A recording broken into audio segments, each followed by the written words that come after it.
சிந்தனை. ஒரு மனிதன் தன் வாழ்வின் நோக்கமாகிய இறையை தேடக்கூடிய நிகழ்விலே இந்த வாழ்க்கை சென்று கொண்டிருக்கிறது. அருட்தந்தை அவர்கள் சாதாரண இறையாகிய உணவில் துவங்கி உச்ச தேவையாகிய இறையில் முடிக்கக்கூடிய அளவுக்கு தத்துவங்களை நம்மிடம் வழங்கி இருந்தாலும் அதை எடுத்து கொண்டு வந்து நம் வாழ்க்கையோடு பிணைத்து சொல்லக்கூடிய அந்த சொல்லின்படி நடந்த பேராசிரியருடைய உரைகள் தான் நம்மை இன்று மாற்றிக்கொண்டிருக்கிறது. அப்பேற்பட்ட சிறப்புகளையுடைய மானுடத்தின் தேடல் என்கின்ற துவக்க உரையிலேயே நம்மை எல்லாம் மிகுந்த வியப்பில் ஆழ்த்திய ஐயா அவர்கள் தொடர்ந்து அந்த தலைப்பிலேயே அவர்களுடைய சிந்தனை பலவற்றை நம்மோடு பகிர்ந்து கொள்ள இசைந்துள்ளார்கள். பேராசிரியர் கணேசன் ஐயா அவர்களை இந்த மானுடத்தின் தேடல் என்கின்ற தொடர் சொற்பொழிவின் 2ஆம் பாகத்தினை மிகச் சிறப்பாக நிகழ்த்தி கொடுக்குமாறு நம் அனைவரதின் சார்பாக வாழ்க வளமுடன் என வாழ்த்தி வரவேற்று அன்போடு கேட்டுக்கொள்கின்றோம். பேராசிரியர் கணேசன் ஐயா அவர்கள் வாழ்க வளமுடன்.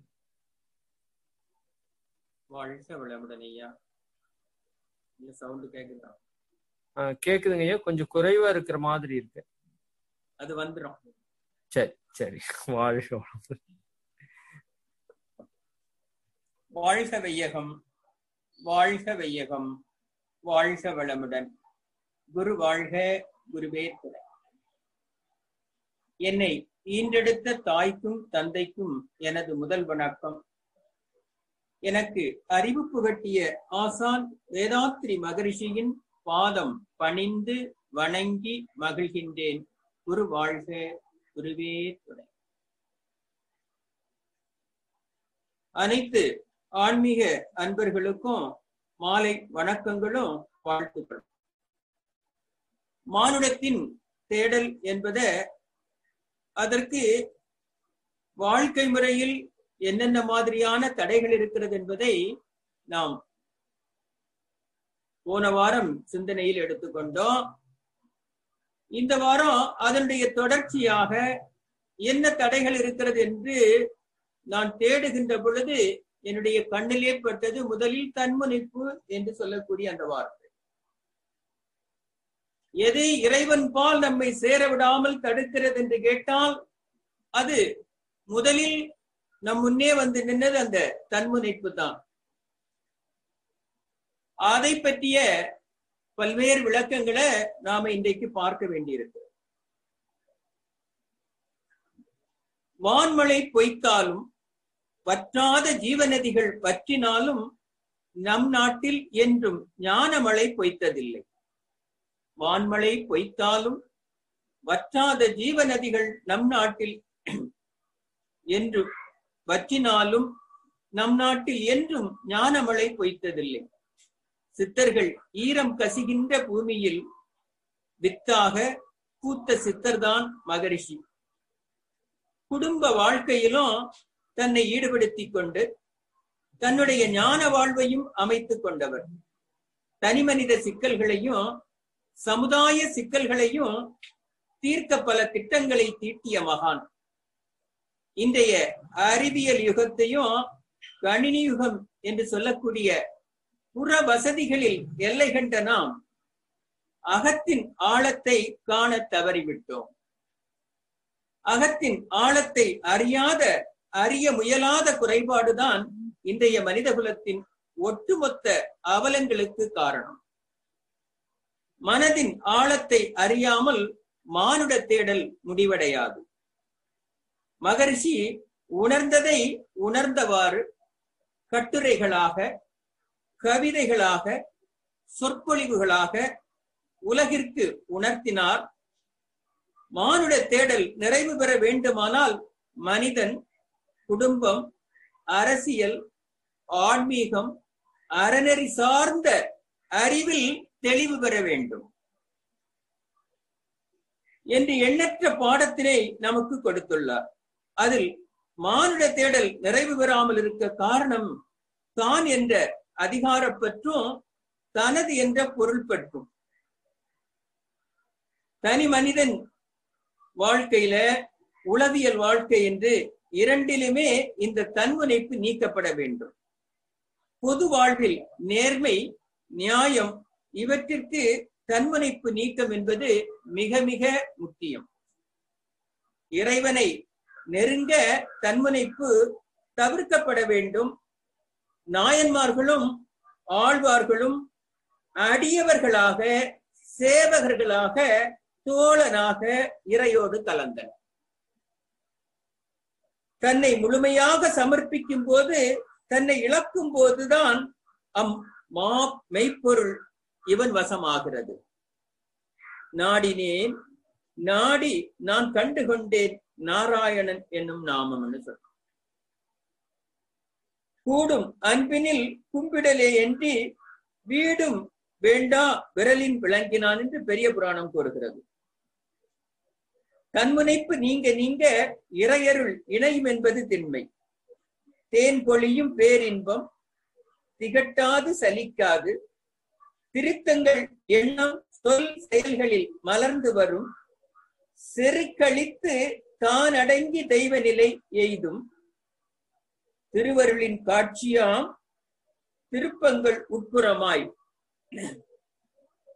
எண்ணம் சொல் செயல்களில் திருத்தம் வரும்போது மனிதன் திகட்டாத பேரின்பம் அடைய முடியும் என்று, செருக்கருத்தால் மட்டுமே திருவருள் காட்சியாகும் என்று மகரிஷி விளக்குகிறார்.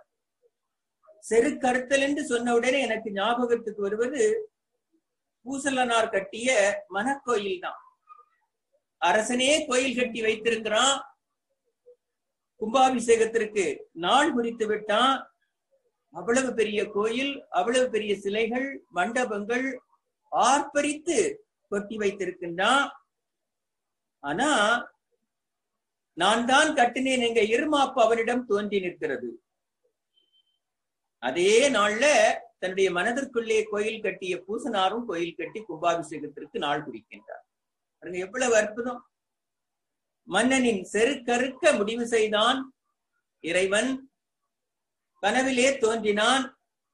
நான் இன்று உன்னுடைய கும்பாபிஷேகத்திற்கு வர முடியாது என்று சொன்னான்.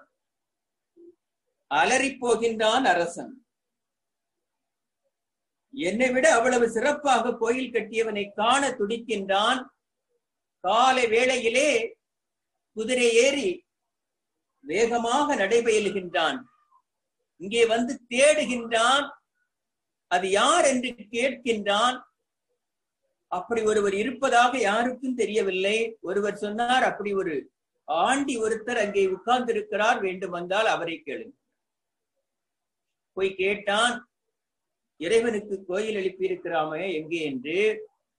என் மனதிற்குள்ளே என்று சொன்னான். மனதிற்குள்ளே கட்டிய கோயில் தான் இன்றைக்கு கும்பாபிஷேகம் செய்ய போகிறேன் என்று சொன்னான். பாருங்கள், இறைவன் அவ்வளவு பெரிய கோயிலை கட்டியவனை விட்டுவிட்டு தன் மனதிற்குள்ளே கட்டியவனிடம் வந்து சேர்கிறான். அறிந்தவன் விழுந்தான், வணங்கினான். என்னை விட நீ பெரியவன் என்பதை உணர்ந்தான். ஆக அவனுடைய செருக்கறுத்தான். ஆணவத்தால் பதிவுகளும் மனமயக்கமும் ஏற்படுகிறது. இதிலிருந்து 5 பெரும் பழி செயல்களும் பிறக்கின்றன. தன்முனைப்பு இருப்பவர்களுக்கு ஆத்ம விடுதலை சாத்தியமில்லை. ஆன்ம விடுதலைக்கு அகத்தவமே சிறந்த வழி. இதையே மகரிஷி நன்முனைப்பாய் உயிர் நாட்டம் திரும்பிவிட்டால் நாள்தோறும் விடுதலையின் இனிமை காண்பாய் என்றார். தன்முனைப்பு அடங்க புலனடக்கம் மிக மிக அவசியம். இதுதான் ஆமை போல் 5 அடக்கம் என்னார். புலனடக்கம்ங்கிறது சாதாரண விஷயமா? அவ்வளவு எளிமையாக கிடைத்திருமான்னு கேட்டா இல்ல. அதற்கு நிறைய பயிற்சியும் முயற்சியும் வேண்டும். அதனாலதான் திருநாவுக்கரசர் குறிக்கோள் இல்லாது கெட்டேன் என்றார். என் புலன்களை நான் எப்படி செலுத்த வேண்டும் என்று தெரியாமல் செலுத்தியதால் நான் அழிந்து போனேன்னு சொன்னான். தன்முனைப்பு என்பது தன்னை பற்றிய உயர் மதிப்பீடு அன்று, பிறரை பற்றிய குறை மதிப்பீடு ஆகும். சில பேர் அப்படி நினைச்சுக்கிட்டு இருக்காங்க, தன்னை பற்றி உயர்வாக பேசுவதுதான் தன்மதிப்பு. இல்ல, தன்னை பற்றி உயர்வாக பேசுவது தன்னம்பிக்கை. ஆனால் பிறரை குறைவாக மதிப்பிட்டு தன்னை உயர்வாக நினைக்கின்ற பொழுது அது தன்முனைப்பாக மாறிவிடுகிறது. என்னால் முடியும் என்பது தன்னம்பிக்கை, எவனால் முடியும் என்பது தன்முனைப்பு. இதை புரிந்து கொண்டா போதும். இது எங்கிருந்து ஆரம்பிக்குதுன்னு கேட்டான். இது சிறு குழந்தையிலிருந்தே ஆரம்பிக்குது. பாருங்க, ஒரு 1ஆம் கிளாஸ் படிக்கிற குழந்தை, அந்த குழந்தை கிட்ட தாயும் தகப்பனும் அந்த குழந்தை கிட்ட சொல்லிவிடுறாங்க, நீ அவளை விட நல்லா படிக்கணும். அங்கிருந்தே மெல்ல அந்த குழந்தை கிட்ட பக்கத்துல இருக்கிற ஒரு குழந்தையை சுட்டி காட்டி அவளை விட நீ நல்லா படிக்கணும், இந்த நல்லா படிக்கிற குழந்தை கிட்டதான் நீ பேசணும், நல்லா படிக்கிற குழந்தை கிட்டதான் நீ பழகணும்னு சொல்லி சொல்லி கொடுப்பான். பாருங்க, அந்த குழந்தைகள்கிட்ட பேசுவதை விரும்புகிற குழந்தை, சற்று படிக்காத குழந்தை அதை கொஞ்சம் ஒதுக்கி வைக்கும். அங்கிருந்தே ஸ்டார்ட் ஆகும். அது ஏதாவது பொருள் கொண்டு வந்தா படிக்கிற பிள்ளைகிட்ட கொடுத்து பழகும், இன்னொரு குழந்தை கிட்ட கொடுப்பாங்க. எந்த குழந்தை நல்லா ட்ரெஸ் பண்ணிருக்கோ, தன்னை போல ட்ரெஸ் பண்ணிருக்கோ, அந்த குழந்தை கிட்ட பழகும். அதை விட கொஞ்சம் அழுக்கான ட்ரெஸ் போட்டிருந்தா அது கிட்ட பழகாது. பாருங்க, தன்னுடைய தான் எப்படி பைக்கிலேயோ கார்லயோ வருகிறனோ அதே போல வருகின்ற குழந்தைகளோட ஒட்டுவதற்கு பழகும். அடுத்த குழந்தை கிட்ட பழகாது. குழந்தை தானே, அதுக்கு எப்படி இந்த எண்ணம் தோன்றிச்சு? சொல்லி கொடுக்கறாங்க, நீ அவளுக்கிட்ட பேசு, அவங்க எல்லாம் அப்படிப்பட்டவங்க, அவங்க எல்லாம் படிச்சவங்க, இப்படி சொல்லி சொல்லி சொல்லி சொல்லி கொடுத்து கொடுத்து 1ஆம் வகுப்பு படிக்கின்ற குழந்தைகளிடம் கூட தன்முனைப்பை ஏற்படுத்தி வைக்க முடியும். அது வளர வளர தொடர்கிறது, வெறுப்பாக மலர்கிறது. தன்னை விட அழகானவன் இல்லை, தான் பணக்காரன், நம்ம வீட்டுலதான் வாய்ப்பு வசதிகள் இருக்கிறது, மற்றவர்கள் நமக்கு ஈடானவர்கள் இல்லை என்ற முனைப்பு அந்த குழந்தையிடம் தொடர்கிறது. படிப்பிலையும் உருவாகிறது. ஏதேனும் பொருள்களை கொண்டு வந்தால் உணவை கொடுப்பதில் கூட தனக்கு நிகரானவர்களுக்கு கொடுக்க மனம் தோன்றுகிறது. உண்மையிலேயே இவர்கள் நல்லவர்களாக இருந்தால் எப்படி சொல்லிக் கொடுத்து வளர்த்திருக்க வேண்டும்? உன்னை விட குறைவாக உண்ண வழி இல்லாதவர்களுக்கு கொடு என்று சொல்லி இருக்க வேண்டும். ஆனா யாரும் அப்படி சொல்லிக் கொடுப்பதில்லை. இந்த பள்ளிக்கூடத்துல தோன்றினது அப்படியே டெவலப் ஆகி அங்கேயே 2 குரூப் ஆயிடும். இந்த 2 குரூப்புக்கு ஒரு நாள் ஒத்து போகாது. அதுலயே ஸ்டார்ட் பண்ணி காலேஜ் வருகிற பொழுது இது பெரிய லெவல்ல வரும். அது வளர்ந்து வளர்ந்து நிறுவனங்களில வருகிற போது தொழிலாளர்களுக்கும் மேலாளர்களுக்கும், குடும்பத்துல வருகிற போது கணவன் மனைவி கிட்ட, குடும்பத்துல அண்ணன் தம்பி கிட்ட, குடும்ப உறுப்பினர்கள் கிட்ட, ஊர்க்காரர்களோட, ஜாதிகளோட ஜாதியாக, இனத்தோட, மொழியோட என்று வளர்ந்து வளர்ந்து வளர்ந்து நாட்டுக்கு நாடு கூட இந்த ஈகோ கிளாஸ் வளர்கிறது. ஈகோ கிளாஸ் வந்துகிட்டே இருக்கு. சாதாரணமாக வீட்டுல இருந்து ஒரு சின்ன வயசுல இருந்தே ஆரம்பித்த அந்த அற்புதமான நிகழ்வு வளர்ந்து வளர்ந்து வளர்ந்து வளர்ந்து வளர்ந்து மிக மோசமான ஒரு நிகழ்வாக மலர். ஏன்னா இவங்களுக்கு இப்படியே ஊட்டி ஊட்டியே வளர்த்து பழகிட்டாங்க. குழந்தைகள் இதனால பெரும் துன்பத்திற்கு ஆளானாங்க. இன்னைக்கு சமூகமே இந்த யூகோவால கெட்டு போய் கிடக்கு. எப்படி மாற்றுவது அவ்வளவு எளிதான்னு கேட்டா எளிதில்லை. அப்ப இதற்கென்று தனி பயிற்சி வேண்டும். தன்முனைப்பு நீங்க வேண்டுமானால் தனி பயிற்சி. எதுல எல்லாம் தன்முனைப்பு இருக்குதுன்னு பார்த்தா, செல்வத்தால ஒருவருக்கு தன்முனைப்பு வரும், ஜாதியால தன்முனைப்பு வரும், பிறப்பால கூட தன்முனைப்பு வரும், பதவிகளால கூட தன்முனைப்பு வரும், அதிகாரத்தால கூட தன்முனைப்பு வருது, தவத்தால் கூட தன்முனைப்பு வருகிறது, தானத்தால் கூட தன்முனைப்பு வருகிறது, கல்வியால் கூட தன்முனைப்பு வருகிறது, அழகால் கூட தன்முனைப்பு வருகிறது, வீரத்தால் கூட தன்முனைப்பு வருகிறது. இப்படி அடுக்கிக் கொண்டே போகலாம்.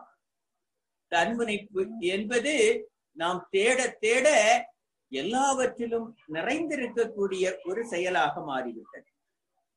தான் தனது என்ற இரண்டு விஷயங்கள் மனித வாழ்க்கையை சிதைத்து விட்டது, மானுட தேடலை முடக்கி போட்டு விட்டது.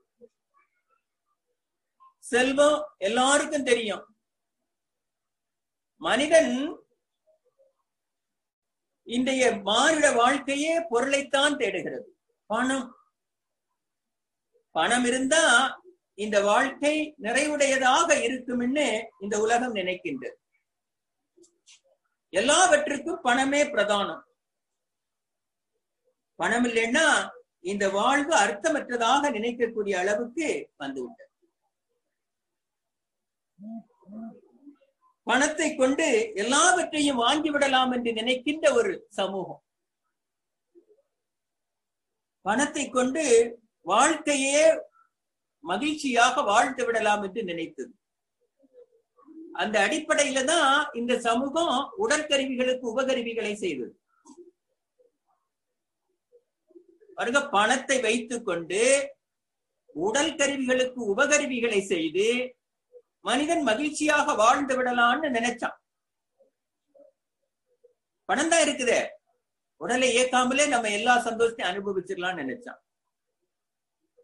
என்னைக்கு இடுப்புக்கு மேல அடுப்பு வந்ததோ அன்னைக்கே இடுப்பு போச்சு. இவ்வளவுதான் விஷயம்.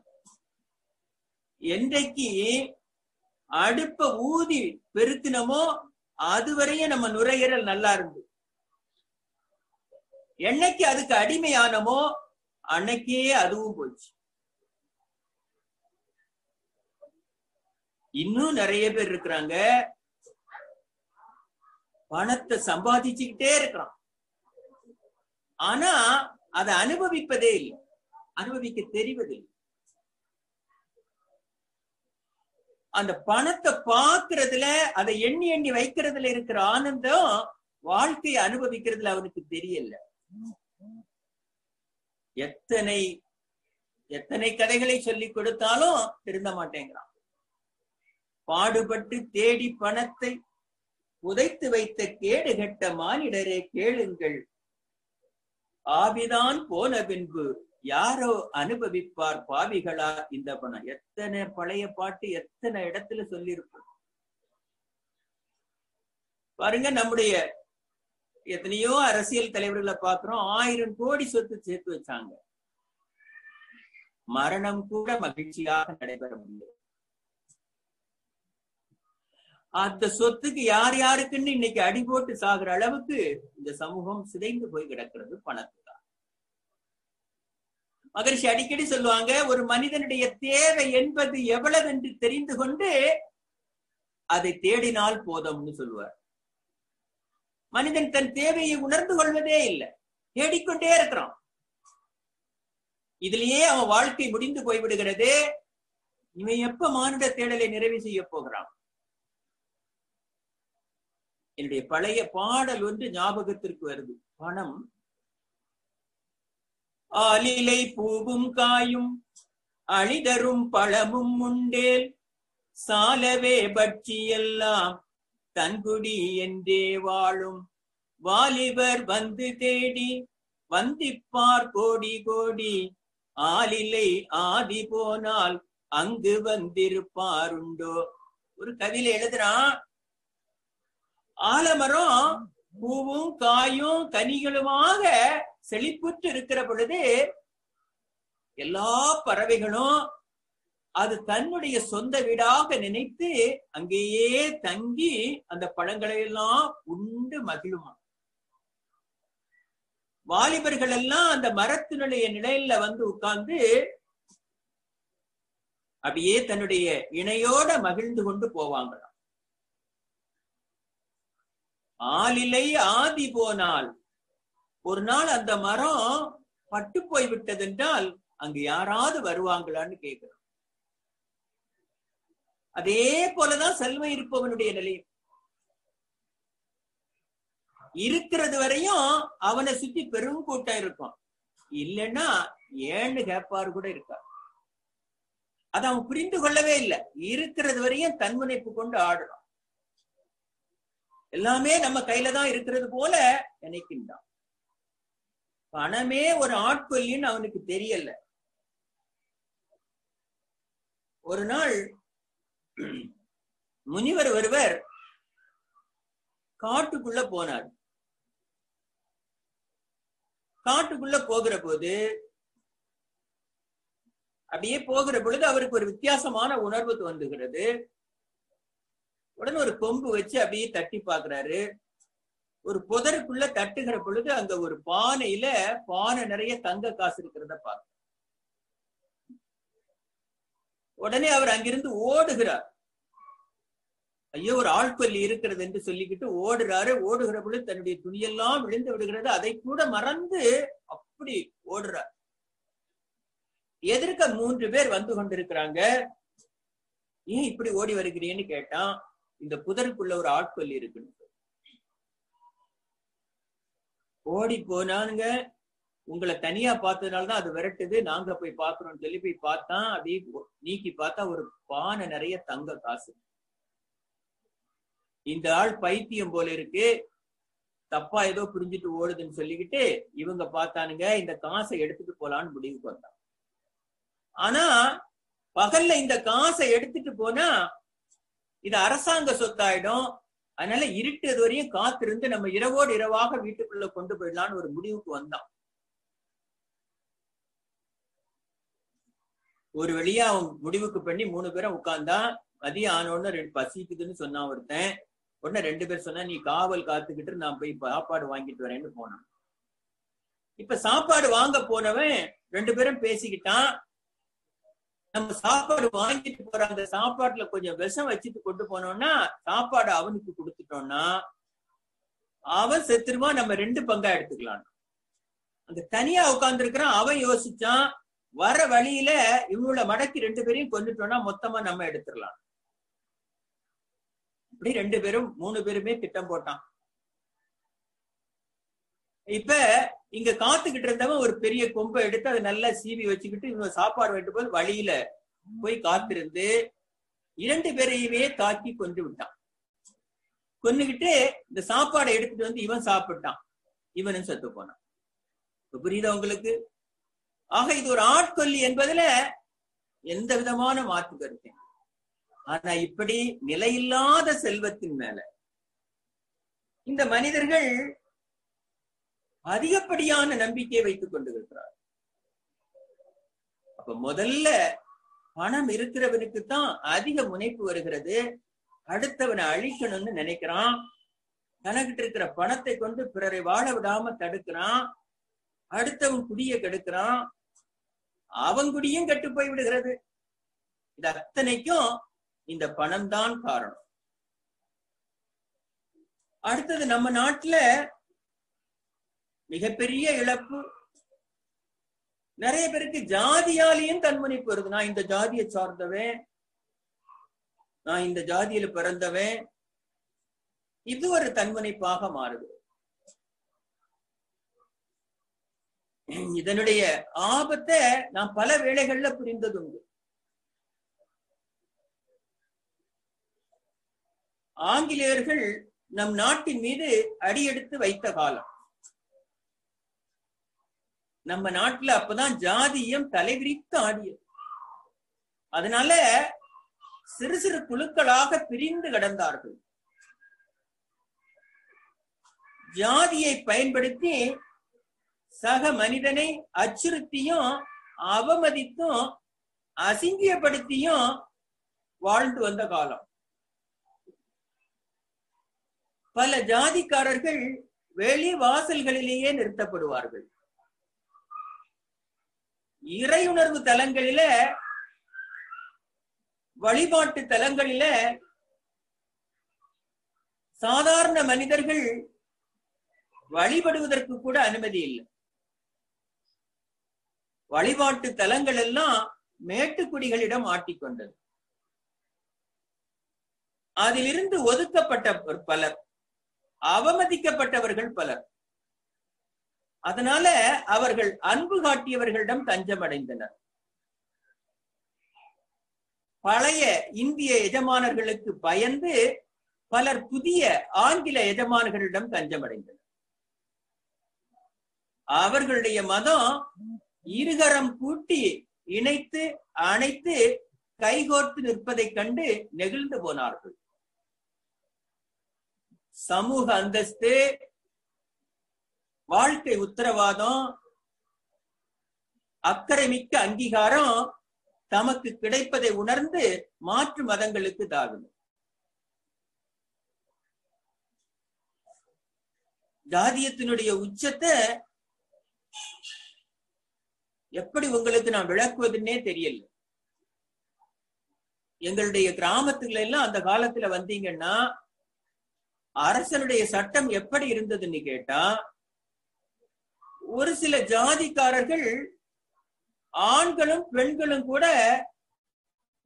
மேல்கச்சை அணிவதற்கு தடை விதிக்கப்பட்டிருந்தது. அது போன்ற கொடுமையான ஜாதிய வேறுபாடுகள் இருந்தது. சில ஜாதிக்காரர்கள் இன்னொரு ஜாதிக்காரர்களை பார்க்கின்ற பொழுது துண்டை எடுத்து இடுப்புல கட்டிக்கொள்ளணும் அல்லது கக்கத்துல வைத்துக் கொண்டு குனிந்து போகணும். அப்படிப்பட்ட கொடுமைகள் நடந்து கொண்டிருந்தது. இன்னும் சில பேரை பார்த்தா அவங்க கண்ணுல படாம இன்னொரு வழி வழியாக போவாங்க. இதெல்லாம் கூட ஜாதிய கொடுமை அன்று முதல் இப்பொழுதும் பல்வேறு கோணங்கள் அது தொடர்ந்து கொண்டிருக்கிறது நம்ம பார்க்கிறோம். பிரம்மத்தையும் அத்வைத விசிஷ்டாத்வைதத்தையும் துவைதத்தையும் போதித்த நம் நாட்டுல ஜாதியின் பேரால் ஏழைகளின் பசி, கண்ணீர், நோய், கல்வியின்மை, அவமானம் பற்றி கவலைப்படுவதற்கு யாரும் இல்லை. இவர்கள் வழிபடுகின்ற வழிபாட்டு தலங்கள்ல தாழ்ந்த ஜாதியினர் வழிபட தடை விதிக்கப்பட்டது. பொது இடங்களில தீட்டாக நினைத்து ஒதுக்கப்பட்டார்கள். இன்னும் அதன் கொடுமைகள் எத்தனையோ எத்தனையோ. அதன் தொடர்ச்சி தான் நாம இன்னைக்கு பார்க்கின்ற ஆணவ கொலைகள். படித்தோம், பண்புள்ளவர்களாக மாறணும், விரும்பியவர்களோடு வாழ முடியாத கொடுமை இன்றும் தொடரும். அப்படி உலகு பிரச்சனைகள். தன்னுடைய ஜாதிதான் உயர்ந்தது, தன்னுடைய இரத்தவன் தான் உயர்ந்த இருக்கிறது. இது இந்த போன்ற பிரச்சனைகளுக்குள்ள இந்த மனிதன் மாட்டிக்கொண்டு இதிலேயே வாழ்க்கையை தொலைத்து விடுகிறானே வெளிய இதை கடந்து இறைநிலை தேடல் என்பது இவனுக்கு இல்லாமலேயே போய்விட்டது. மகரிஷியுடைய அழகான அந்த கவி எனக்கு எப்பொழுதும் ஞாபகத்துக்கு, ஒரு ஜாதி இதனை ஒழித்து அமைதி காண உருமுவதால் பயன் என்ன? வேறு இல்லையோ சொல், உருவான மனிதரெல்லாம் சந்தர்ப்பத்தால் ஒவ்வொரு நாட்டை மொழியை தனதாய் கொள்வர். கருவான நாத விந்தில் ஜாதி எதுன்னு கேட்டார். நம்முடைய உடம்புக்குள்ள இருக்கக்கூடிய விந்து நாதத்துல ஏதாவது ஜாதி இருக்கான்னு கேட்டார். கற்பனையால் நாம் மிரண்டு பேசுகின்றோம், வரும் நாளில் கல்வியோடு பொருளாதாரம் வளர்ச்சி பெற்றால் ஜாதி எல்லாம் ஒளிந்து விடாதான்னு கேட்டார். ஒளிந்திடணும் வருங்காலத்திலேயாவது இந்த தன்முனைப்பு. ஏன்னா இது ஒரு குறுகிய எண்ணம். ஜாதி மத இந்த உணர்வுகள் எல்லாம் குறுகிய எண்ணங்கள். இதற்குள்ள மனிதன் மாட்டிக்கொண்டானா இது ஒரு குழு உணர்வு. இந்த குழு உணர்வுலேருந்து இவன் வெளியே வருவதே இல்லை. குழு உணர்வை விட்டு வெளியே வருகிறவர்களே ஜெயிக்கிறார்கள். அப்ப இந்த போன்ற உணர்வுகளை விட்டு விட்டு இவர்கள் வெளியே வர வேண்டும். அப்போதான் வந்த நோக்கம், உயர்ந்த நோக்கம் இவர்களுக்கு நிறைவேறும். இல்லைன்னா இது காலத்திற்கும் சிக்கலாக மாறிவிடும். அடுத்தது சில பேருக்கு பிறப்பினால தன்முனைப்பு வருகிறது. வரத்தான் செய்யும். இன்னைக்கு இருக்கக்கூடிய நிலைகளை நீங்க பாத்தீங்கன்னா தெரியும். பெரிய பெரிய பணக்காரர்கள் வீட்டுல பிறக்கின்ற குழந்தைகள், வசதி படைத்தவர்கள் வீட்டிலே பிறக்கின்ற குழந்தைகள், பிறக்கின்ற பொழுதே ஏசி ரூம்லையும், தவழுகின்ற பொழுதே கார்லையும், வளருகின்ற பொழுதே பிளைட்லையும் பறந்து கொண்டிருக்கக்கூடிய குழந்தைகள் நிச்சயமாக தன்முனைப்பு வரத்தானே செய்யும். தன்னுடைய 5வது தளத்திலிருந்து கீழே பார்க்கின்ற பொழுது ஒரு குடிசை கட்டி ஒருவன் வாழ்ந்து கொண்டிருக்கிறான். அவன் வீட்டிலே வாழுகின்ற ஒரு குழந்தையை பார்க்கின்ற பொழுது இதற்கு ஏளனம் வரத்தானே செய்யும். நம்முடைய சமூகத்தினுடைய அவலம். ஒருவன் எத்தனையோ பெரிய பங்களாவிலே வாழ்ந்து கொண்டிருக்கின்றான், இன்னொருவன் ஒரு குடிசையிலே வாழ்ந்து கொண்டிருக்கின்றான். 2 பேரும் ஒரே தேசத்திலே பிறந்திருக்கிறார்கள், ஒரே அரசியல் தன்மை, ஆனால் வாழ்க்கையிலே பல்வேறு வேறுபாடுகள். அப்ப இயல்பாக இந்த ஏழைகளை பார்க்கின்ற பொழுது, எளியோரை பார்க்கின்ற பொழுது இந்த வலியவருக்கு முனைப்பு வருவது இயல்புதான். இது பிறப்பால் வருகின்றது. இதனாலேயும் இந்த சமூகத்துல பல்வேறு குழப்பங்கள், பல்வேறு பிரச்சனைகள். இது வளர்ந்து ஆளாகி வருகின்ற பொழுது பணம் இருக்கின்றவன் பணம் இல்லாதவனை தன்னுடைய கூலிக்காரனாக, தன்னுடைய வேலையாட்களாக, அவனுடைய உழைப்பை பறித்து அவன் வயிற்றுக்கு மட்டும் உணவிடக்கூடியவனாக, தான் அனுபவிக்கின்ற சுகதுக்கங்கள் அத்தனையும் அவனுக்கும் அனுபவிப்பதற்கு உரிமை உண்டு என்ற அடிப்படை அறிவில்லாதவனாக வளர்கிறான். இதான் பிரச்சனை. அந்த இருமாப்பு, அந்த தன்முனைப்பு அவனை கடைசி வரையும் இந்த எண்ணத்தை விட்டு வெளியே வர விடாது. இவனுக்கு இறை தேடல் என்பது சாத்தியமே.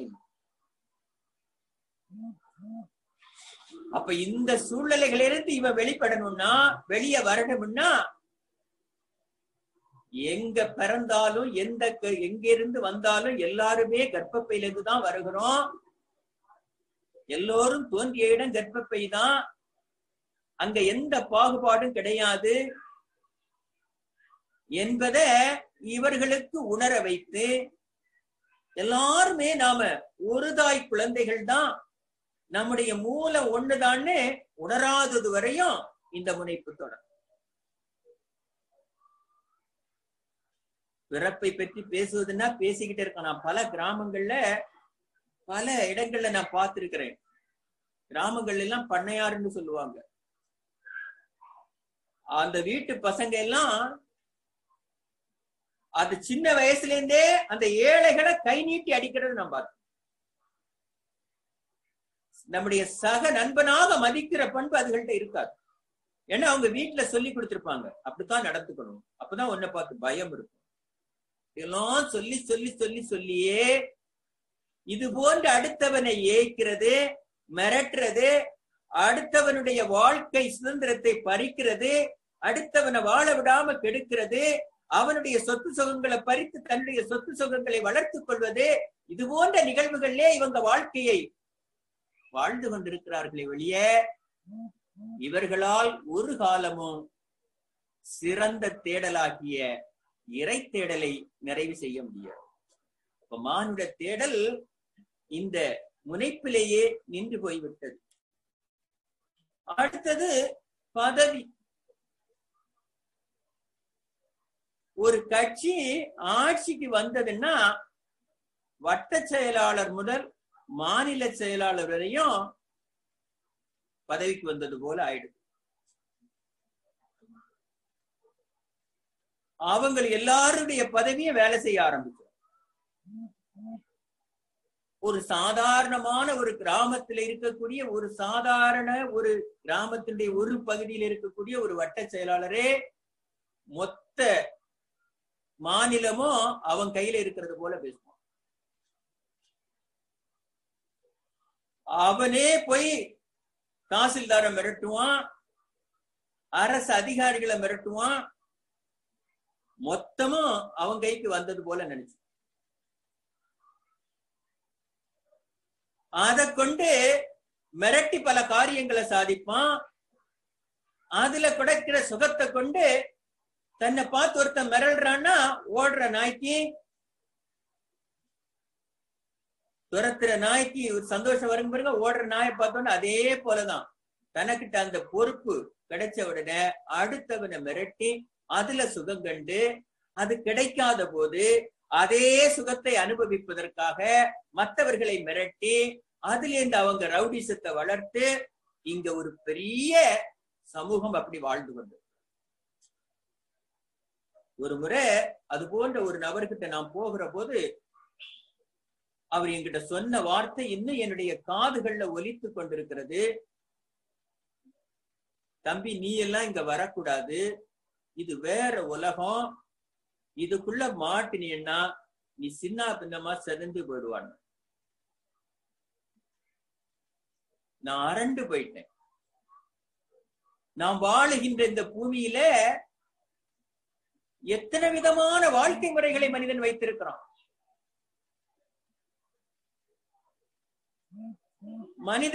மனிதன் பயங்காட்டலும் பயங்கொள்ளலும்னு மகரிஷி இடத்துல எழுதுவாங்க. அந்த வார்த்தைக்கு இவ்வளவு ஆழமான அர்த்தம் இருக்குங்கிறத நானே இப்பதான் புரிஞ்சேன். அப்ப மறைமுக ஆட்சி, இருட்டறை ஆட்சின்னு மகரிஷி இடத்துல எழுதுவாங்க. இது போன்ற கூட்டங்கள் எல்லாம் சேர்ந்து கொண்டு ஒரு அரசை இயக்கி ஆட்சி அதிகாரத்தில் இருப்பவர்களை மிரட்டி காரியங்களை சாதித்துக் கொண்டிருக்கக்கூடிய ஒரு அடிப்படையில இப்படி ஒரு கூட்டம் வாழ்ந்து கொண்டிருக்கிறது. பெரிய கூட்டம். இவங்க கிட்ட எல்லாம் எந்த காலத்திலையும் மான்ற தேடல் நிறைவு பெறப்போம். அப்ப இவர்கள்ட்ட எல்லாம் மாற்ற வரணுமானா மகரிஷியினுடைய கவியும் மகரிஷியினுடைய திட்டமும் அதற்கான மனவளக் கலைஞர்களுடைய இயக்கமும் அவர்களுடைய இன்னும் அவர்கள் கையில எவ்வளவு பொறுப்புங்கிற இருக்குங்கிறத இவர்கள் உணர வேண்டிய கட்டாயத்தில் ஒவ்வொரு மனவளக் கலைஞர்களும் மனதில் நிறுத்திக் கொள்ளுங்கள். இந்த மானிட தேடல் நிறைவடைந்து மகரிஷியுடைய உலக சமாதானம் உருவாக வேண்டுமானால் இன்னும் நாம் ஊடுருவி செல்ல வேண்டிய இடங்கள் கோடான கோடி இருக்கிறது என்பதை உணருங்கள். இவர்கள் அனைவருக்குள்ளேயும் இந்த மாற்றம் வராதது வரையும் இந்த தேடல் நிறைவு பெறாது. அடுத்தது ஒரு வர்க்கம் இருக்கிறது. இது அதிகார வர்க்கம். பதவியாவது பரவாயில்லை, அதிகாரம் செலுத்துறவங்க கையில இன்னைக்கு இருக்கக்கூடிய அத்தனை அநியாயங்களும் புரிந்து கிடக்கிறது. எனக்கு தெரிந்த ஒரு கோயில் ஒரு கும்பாபிஷேகத்திற்கு ஒரு ஏற்பாடு செய்தார்கள். அந்த ஊர்ல குறிப்பிட்ட ஒரு அதிகாரத்தில் இருக்கக்கூடிய ஒரு நபரை கூப்பிடாம விட்டுட்டாங்க.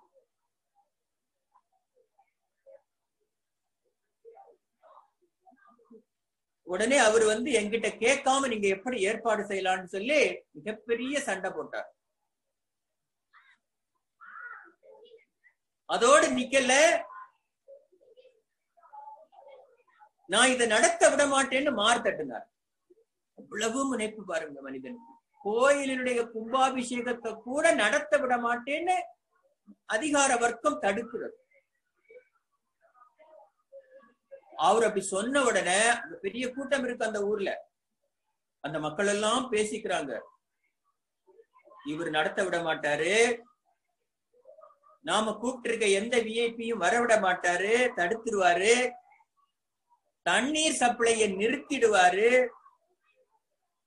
கூட்டத்துல பாம்பை விட்டுருவாரு, வெடி வைப்பாரு, பெண்களிடம் வம்பு செய்வார், ரவுடிகளை அனுப்புவார். இதெல்லாம் நம்முடைய அதிகார வர்க்கத்தினுடைய லட்சணம் பாருங்க. மனிதனுக்கு தான் தாங்கிற அதிகாரம் வந்துடுச்சுன்னா, தன்முனைப்பு வந்துடுச்சுன்னா என்ன வேணாலும் செய்வோம். ஒருவருடைய வெற்றியை எளிதில தன்முனைப்பு தடுத்து விடும். ஒருவருடைய வெற்றியை எளிதிலவே தன்முனைப்பு தடுத்து. ஆனா ஒருத்தருடைய ஒருத்தரை வெற்றி அடைய செய்ய இவர்களால் முடியாது. அத்தனை முனைப்பு மிக்க தன்முனைப்பு மிக பெரும். ஏன்னா புத்தர் ஒரு முறை காட்டுல போய் கொண்டிருக்கிற பொழுது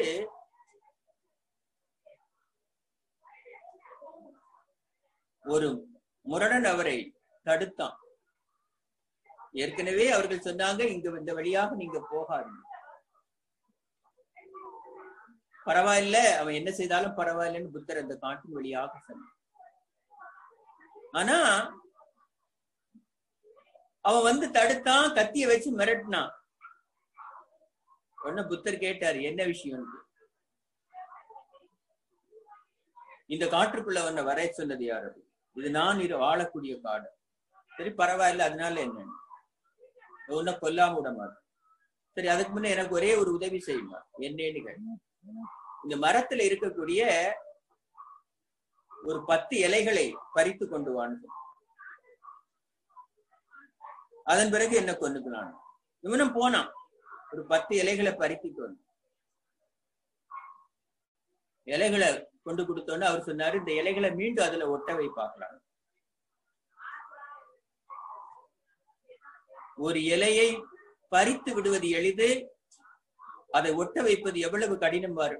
அது போலதான் ஒரு உயிரை எடுப்பது எளிது, உன்னால ஒரு உயிரை என்ன செய்ய முடியாது, கொடுக்க முடியாதுன்னு சொல்லி அவருக்கு புரிய வைத்தார். அதன் பிறகு அவனும் அவருடைய சீடனாக மாறினான்னு சொல்லி நான் படித்தேன். இந்த அதிகார வர்க்கம் ஒரு பக்கத்துல இவர்களால் எல்லாம் இந்த சூழ்நிலைகளை கடந்து, ஏன்னா அப்படியே பழகிடுறாங்க, அப்படியே இதுவே தன்னுடைய வாழ்க்கையாக பழகிட்டான். அதை கடந்து அவளால வர முடியாது. இப்படி எத்தனையோ விஷயங்கள்ல சிக்கி கிடக்கிறது. அடுத்தது தவம் செய்தா நிச்சயமாக நாம் நினைக்கின்றோம் தன்முனைப்பு போகணும். ஆனா பல இடங்கள்ல தவமும் தன்முனைப்பை கொடுத்து, உங்களுக்கு எல்லாம் தெரிந்த கதை, கொக்கந்து நினைத்தாயோ பொங்கனவா. தவத்தால கொக்கியே எரிச்சனா ஒன்ன விடுவனான்னா, ஒன்னால என்ன ஒண்ணும் செய்ய முடியாது இல்லையா? அந்த முனைப்பு வந்து விடுகிறது. தவத்தினால எதையும் சாதித்து விடலாம். ராவணனுக்கு செய்யாத தவமே இல்லை. அவனை விட சிறந்த தவசாலியை நீங்க உலகத்துல பார்க்க முடியாது. அவனுடைய மகன் இந்திரஜித்து அதை விட சிறந்த தவசாலி. அப்படி அங்கு காட்டப்பட்டவர்கள் எல்லாம் சிறந்த தவசாலிகள் தான். ஆனா முனைப்பு அவர்களை அழித்து விடுகிறது. நமக்கே தெரியும், நம்முடைய மன்றங்கள்லயே கொஞ்சம் நல்லா தவம் செஞ்சுட்டா அடுத்த நிமிஷம் அந்த முனைப்பு காட்டும். எது முனைப்பை போக்கும் என்று நினைத்தோமோ அதுவே சில நேரத்துல முனைப்பாக வந்து. இன்னும் எவ்வளவு மாற்றம் நமக்குள்ள வேண்டும்? அப்ப தவம் செய்பவர்கள் கூட அதோடு செய்து அகத்தாய்வும் செய்யலன்னா தவமும் தன்முனைப்பாக மாறிடும். அடுத்தது தானம், தர்மம். நாம செய்கின்ற தர்மம் எல்லாம் தர்மமே இல்லை. ஒரே ஒரு டியூப்லைட்டை கோயிலுக்கு வாங்கி கொடுத்து விட்டு டியூப்லைட்டை விட பெருசாக அன்பளிப்புன்னு நம்ம பேர் எழுதுவோம். நான் தான் வாங்கி கொடுத்தேன்னு வேற சொல்றேன். எந்த ஒரு பொருளை வாங்கி கொடுத்தாலும் அதுல நம்ம பேரை பெருசாக பதிவு செய்வோம். நான் என்னுடைய நகர்ல ஒரு கோயில் கட்டிக்கிட்டு இருந்தேன். கட்டி முடிக்கிற பொழுது இந்த பழைய தேவாரம், திருவாசகம் பாடல்களை இந்த கற்கள்ல பதிவு செய்து அந்த பாடல்களை பதிவு செய்து அந்த கோயில்ல பதிச்சேன். பதிக்கின்ற பொழுது என்ன செய்த அப்படின்னு கேட்டா, யார் அந்த கல்லுக்கு காசு கொடுக்கிறாங்களோ அவங்க பேரை அந்த பாடலுக்கு கீழே பதிச்சேன். இப்படி ஒரு 50-60 கல் அங்க பதிக்கப்பட்டது ஒவ்வொரு கவிகளும். இதெல்லாம் பதிச்சு கும்பாபிஷேகம் எல்லாம் முடிஞ்ச பிறகு நான் ஒரு நாள் அந்த கோயில்ல உட்கார்ந்து தவம் செய்து கொண்டிருக்கிறேன். எனக்குள்ள இருந்து கொண்டு ஒன்று கேக்குது, நீ செய்த தவறு உனக்கு புரிகிறதான் என்னன்னு நான் கேக்குறேன். யாரோ எழுதின பாட்டுக்கு கல்லுக்கு காசு கொடுத்தவன் பேரை பதிவு பண்ணியிருக்கிறா. வருங்கால சரித்திரத்துல இந்த கவியை எழுதினது இவனாக உணரப்படும் என்பது உனக்கு தெரிகிறதான்னு என்னுடைய உள்மனம் கேட்குது. ஒரே ஒரு கவியை பதிப்பதில் கூட எவ்வளவு தன்முனைப்பு இருக்குங்கிறத அன்னைக்கு நான் உணர்ந்தேன். கர்ணன் சிறந்த தவசாலி, சிறந்த தனவான். அவனுக்கு அளவு யாராலையும் தானம் கொடுக்க முடியாது. ஒரு உதாரணம் சொல்லுவாங்க.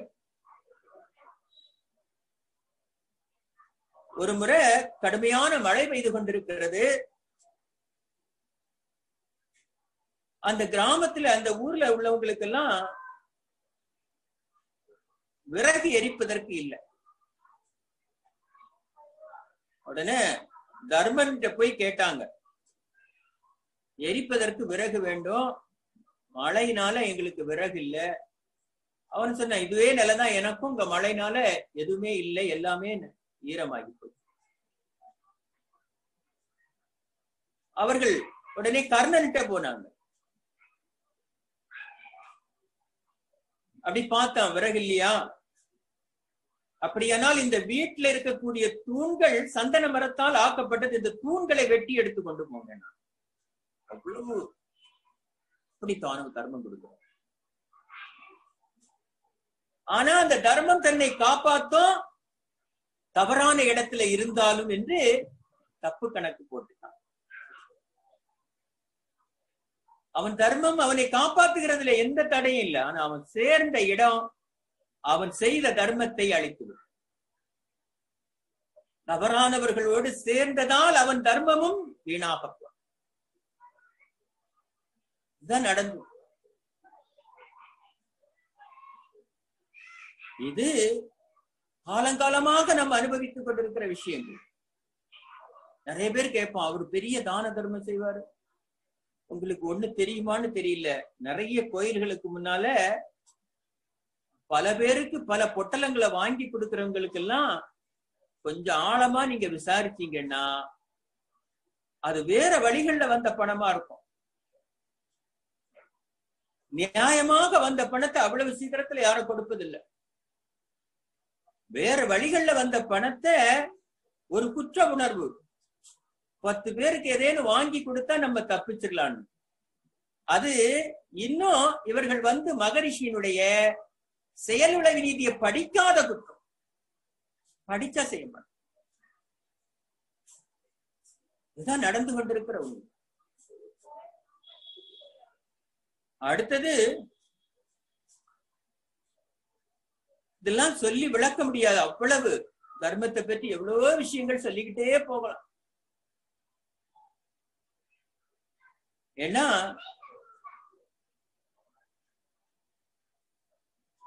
எப்பவுமே தர்மம் கொடுக்கிறவங்க அடுத்தவங்கள்ட்ட பகிர்ந்து கொள்ளக்கூடாதுன்னு சொல்லுவாங்க. ஆனா இன்றைய நிலையை நீங்க பாத்தீங்கன்னா, அது கொடுக்கிற பொழுதே 10 போட்டோ எடுத்து அப்படியே வாட்ஸ்அப்ல போட்டுருவான். இல்லைன்னா மீடியாவை கூப்பிட்டு வச்சுதான் செய்வான். இதுக்கு பேரு தர்மம் அல்ல, இது விளம்பரம்.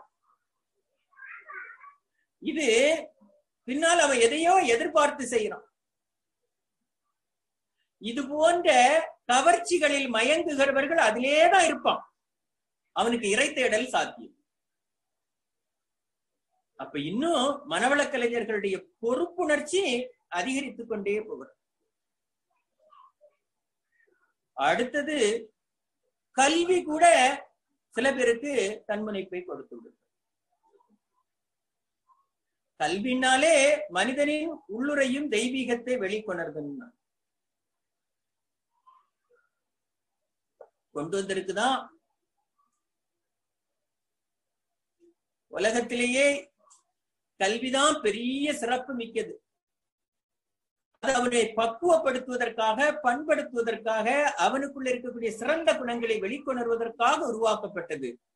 ஆனா இன்றைக்கு நம்முடைய தேசத்தின் நிலை என்ன நினைச்சா, படித்தவர்களே அதிக லஞ்ச லாவண்யங்களை ஏற்படுத்துவதற்கு வழிமுறைகளை வகுத்து கொடுப்பவர்களாக இருக்கின்ற கொடூர காட்சி. இயற்கையே மனிதனுக்கு சிறந்த ஆசான் என்று ரூசோ சொன்னார்.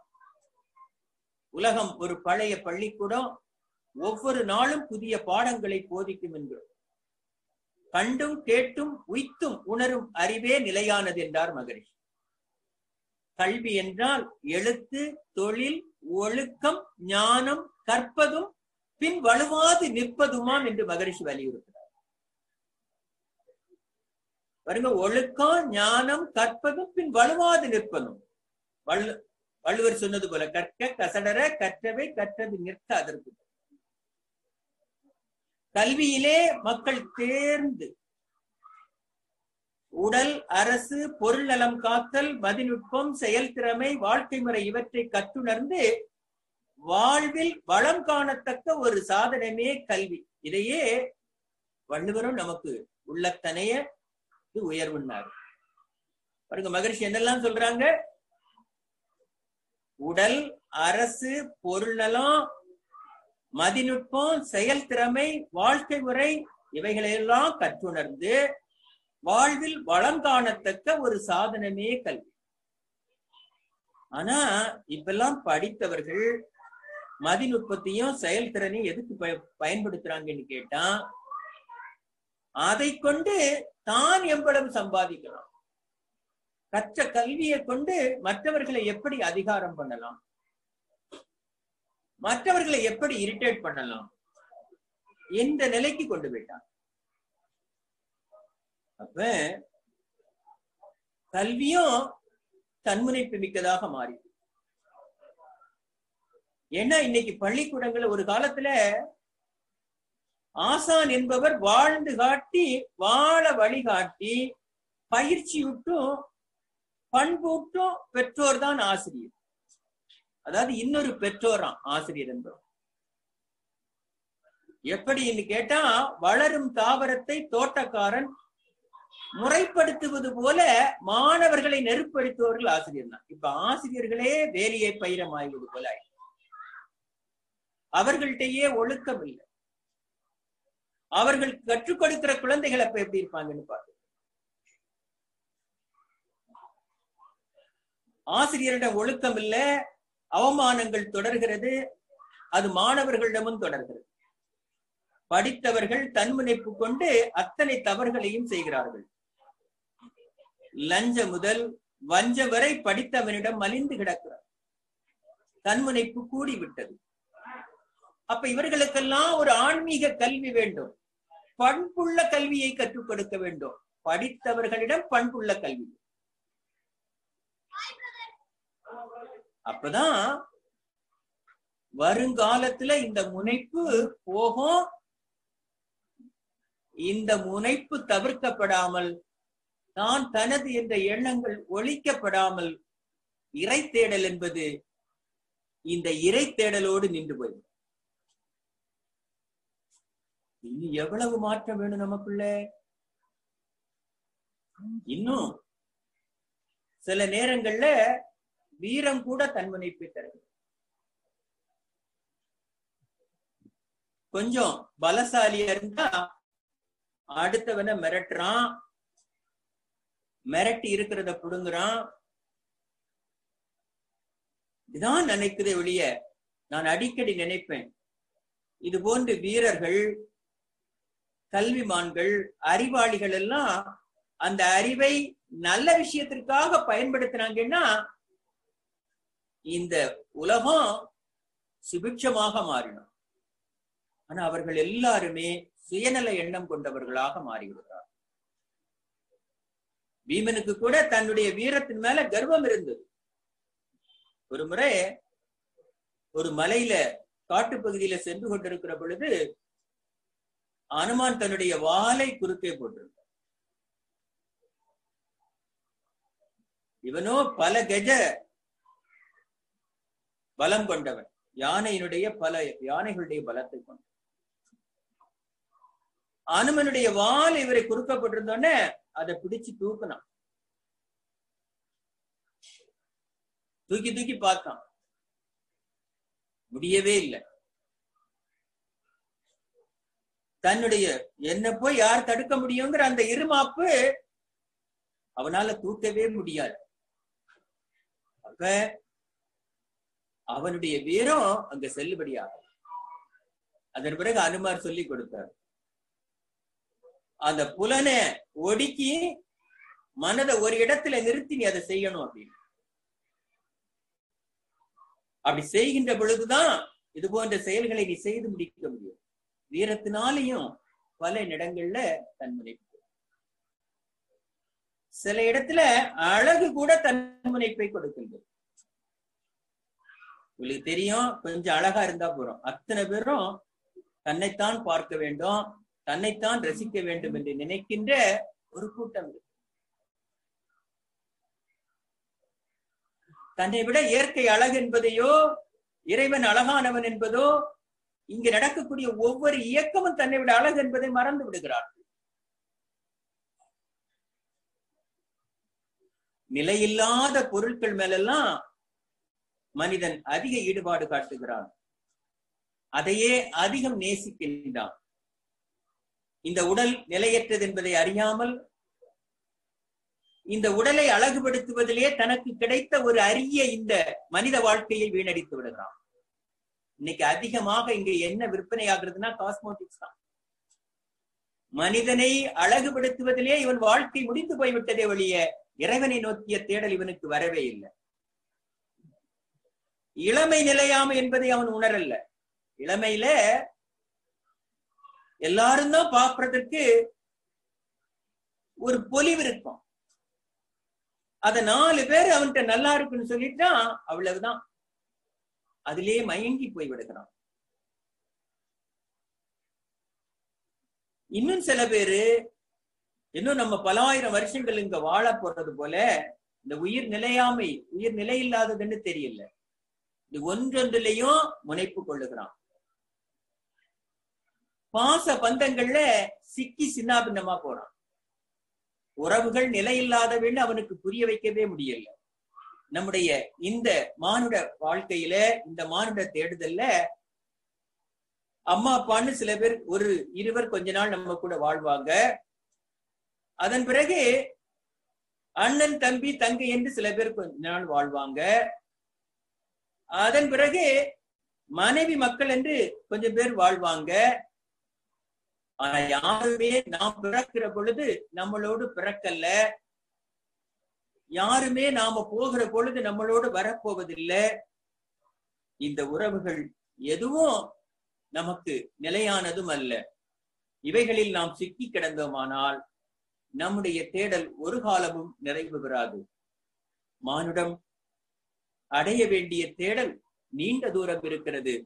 இன்னும் ஆசைகளிலே சிக்கி, பல்வேறு விஷயங்களிலே சிக்கி திணறி கிடக்கின்ற இந்த மானுடம் இதிலிருந்து விடுபட வேண்டுமானால் மனதை உள்ளொடுக்கி, ஆங்காரம் உள்ளொடுக்கி, ஐம்புலனை சுட்டறுத்து தூங்காமல் தூங்கி சுகம் பெறுவது எக்காலம்னு கேட்டான். இந்த புலன் ஒடுக்கம் வந்து உண்மை நிலைகளை அறிந்து தவத்துல விழித்திருக்கின்ற பொழுதே தூங்குகிற நிலைக்கு தன்னுடைய உடல் இயக்கங்களை நிறுத்தக்கூடிய திறனை மனிதன் எப்பொழுது பெற்று தன்னுடைய மூலத்தோடு தன்னை இணைத்துக் கொள்ளக்கூடிய அந்த வலிமையை பெறுகின்ற பொழுது மட்டும்தான் மாந்த தேடல் நிறைவேறும். புலனொடுக்கம் அதற்கு மிக மிக அவசியம். பல நேரங்கள்ல மனிதன் புலன்களிலேதான் மயங்கி கிடக்கின்றான். அவனுடைய தேடல் கடந்து செல்வதில்லை. ஆமை வரும் ஆழ்கண்டு ஐந்தடக்கம் பெற்றார் போல் ஊமை உருக்கொண்டு ஒடுங்குவது எக்காலம் நிகழ். நம்முடைய வாழ்க்கை இப்படி அழிந்து போய்விடும் என்பதை உணர்ந்து புலன்களை ஒடுக்கி மனதை இறையோடு இணைத்து இயற்கையினுடைய அந்த அற்புதங்களை ரசிக்கின்ற பொழுதுதான் மானுட தேடல் நிறைவு பெறும் என்று கூறி இன்றைய சிந்தனையை நாம் இதோடு நிறைவு செய்வோம். அடுத்த சிந்தனையில நமக்கு இந்த மானுட தேடலுக்கு ஆசை எவ்வளவு தடையாக இருக்கிறது என்பதை நாம் சிந்திப்போம். வாழ்க வளமுடன், வாழ்க வளமுடன், வாழ்க.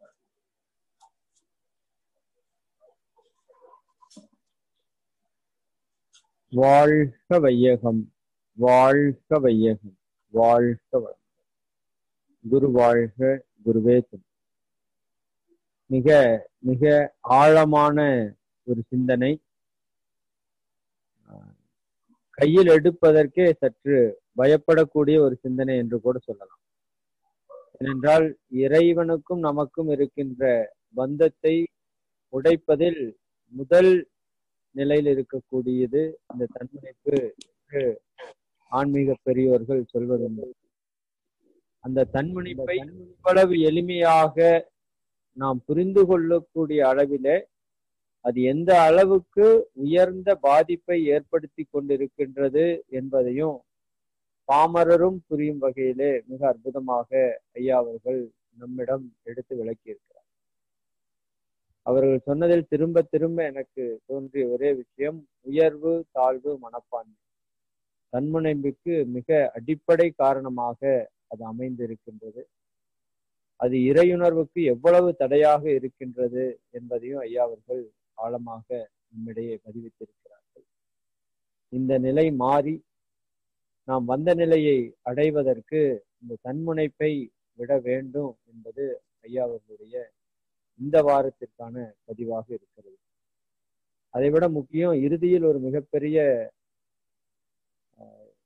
என்ன சொல்வதென்றால் அது ஐயா அவர்களுடைய உச்சபட்சமான ஃபேவரட் டாபிக், ஆசை சீரமைத்தல் அல்லது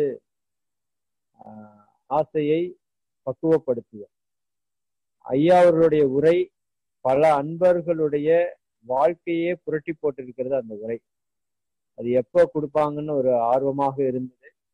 ஐயா அவர்கள் இப்பொழுது அறிவித்திருக்கிறார்கள். அடுத்த வாரம் அந்த உரை ஆசை சீரமைத்தல் நாம் செய்யுங்கன்னு பயிற்சியெல்லாம் நடத்திட்டு இருக்கோம். ஆனா அந்த 1 மணி நேர சொற்பொழிவு நம் வாழ்க்கையே புரட்டி போடும். அந்த அளவுக்கு ஒரு ஆழமான சிந்தனையை நாம் அடுத்த வாரம் கேட்க இருக்கின்றோம். அதற்கு முன்பாக இப்பொழுது ஐயா அவர்களை நாம் வாழ்த்த கடமைப்பட்டிருக்கிறோம்.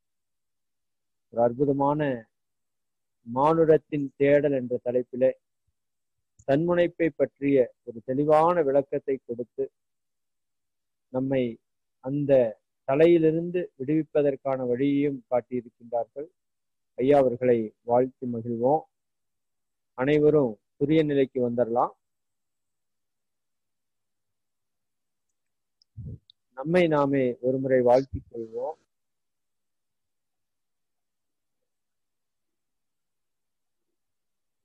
இன்றைய நாளை புனிதமான நாளாக மாற்றிய பேராசிரியர் கணேசன் ஐயா அவர்கள் வாழ்க வளம். பேராசிரியர் கணேசன் ஐயா அவர்கள் வாழ்க வளம். பேராசிரியர் கணேசன் ஐயா அவர்கள் அருட்பேராற்றல் கருணையினார் உடல் நலம், நீலாயுள், நிறை செல்வம், உயர் புகழ், மெய்ஞானம் ஓங்கி வாழ்க வளமுடன், வாழ்க வளமுடன், வாழ்க